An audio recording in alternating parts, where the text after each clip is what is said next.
রং টিয়া, জীবন থেকে হারিয়ে গেছে টিয়া। এই দাঁড়া দাঁড়া, 1 মিনিট। টিকিটের রং কিভাবে টিয়া হয়? টিকিটের রং তো সাদা। আরে বোকা চোদা, এটা লোটারের টিকিটের কালার টিয়া। টিয়া বুঝিস না এবার বিষয়টা? হ্যাঁ, হালকা পাতলা বুঝছি। হ্যাঁ, এখন আমাকে ডায়লগটা বলতে দে। হ্যাঁ বলো। টিকিটের রং টিয়া, জীবন থেকে হারিয়ে গেছে পিয়া। এই দাঁড়া 1 মিনিট, তোর তো টিয়াই ছিল না। তোমার তো পিয়াই ছিল না শোনা। এই অপমান, তুমি আমাকে এই অপমান করলা। আমাকে ডায়লগটা বলতে দাও। টিকিটের রং টিয়া, জীবন থেকে হারিয়ে গেছে পিয়া। উঠো অবশ্য নাইরা চাইরা।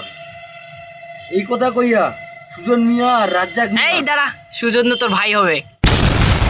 আরে এই সুজন না, এই যে শহীদপুরে যে আসছিল সুজন, ওর কথা বলতেছি। ও উঠো অবশ্য নাইরা চাইরা, এই কথা কইয়া সুজন মামা আর রাজ্জাক মামা মিলা এই দাঁড়া, সুজন তো তোর মামা না, ভাইয়া হবে। আচ্ছা বাদ দে তো। আচ্ছা তুই বন্ধু বাদ দে তো, খামাকায় তুই কি রে, আমাকে ডায়লগটা বলতে দে। হ্যাঁ চালিয়ে এই কথা যাও। বইলা সুজন মামা আর রাজ্জাক মামা দুজনে মিলা আমাদের গ্রামের লোকগুলারে মাখলাবাস ঢুকে দিয়া বলে কি মামা খুশি তো পেয়ে গেলেন রিক্সার motor cycle cycle cycle cycle. বাপরে।